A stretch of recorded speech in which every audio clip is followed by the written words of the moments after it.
Hello, welcome. This is a video on how to solve quadratic equations by factoring. This is at the proficient level, and we'll notice here that they've given us the quadratic equation 16x squared plus 52x plus 36 equals 0, but it's not factored. So for us to solve it by factoring, we have to factor it first. And you'll recall that we have three factoring strategies. One, factor out the GCF, and then either 2 or 3 would be dos, that's difference of squares when there's two terms, or tri for trinomial. And so we're going to first factor out what we see here. It might be the greatest common factor. And to do that, I'm gonna go do this a little different way. I'm going to say 16 here, 52, and 36, and I'm going to say they're all even. So I'm going to divide by the smallest prime number. 2 goes into 16 8 times, and 2 goes into 52 26 times, and then 2 goes into 36 18 times. Now I see that they're still all even, so I'm going to divide by 2 again. 2 goes into 8 4 times, 2 goes into 26 13 times, and 2 goes into 18 9 times. And I see that 13 is prime, and so the only thing that these three have in common now is 1, which means I take these two numbers and I multiply them together, which means my GCF is 4. And so I can write this over here as 4 times, and then doing it this way is kind of nice because that gives me the numbers I need to multiply. 4 times 4x squared, and then plus 13x, and then plus 9. And all of that's equal to 0. And so now I'm going to factor with another one of my factoring strategies. I've done that greatest common factor. Difference of squares doesn't apply because it's not two terms inside here, but I still have three terms. So I'm going to take a look at that one. And my A is 4 and my C is 9.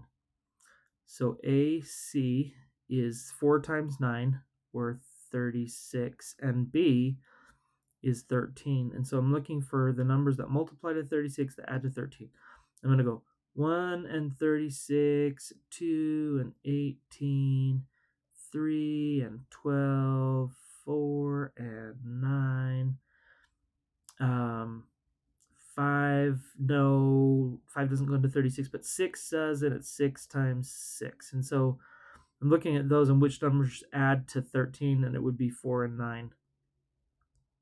And so those are the numbers that I'm looking for. And so now I can go and maybe factor with a box. So I take that 4x squared. You got to be careful to use this. This is what we're putting in the box, not the original, because we've already factored out the 4. And then my 9 plus 9, the last term, goes in the last box. And the 13x is where I'm going to use these two numbers, 4 and 9. So I'm going to say plus 4x and plus 9x. And then I see that what they have in common.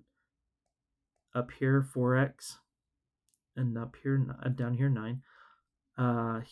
Here on the top, x, and over here, 4 and 9 don't have anything in common. X doesn't have anything in common, except for 1. So I'm going to put plus 1. And so now I know my factors are 4x plus 9 times x plus 1.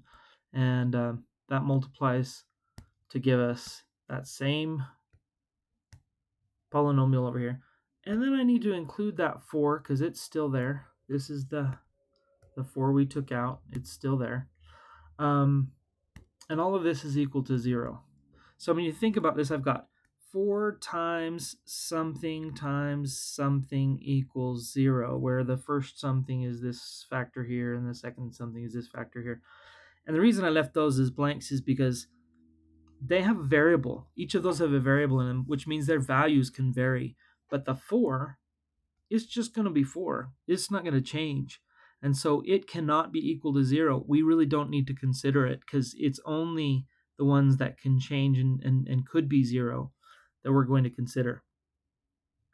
So I'll say 4x plus 9 is equal to 0, or x plus 1 equals 0. And here I'm going to subtract 9 from both sides. And that gives me 4x is equal to negative 9. And then I'm going to divide by 4. And that would give me that x equals negative 9/4.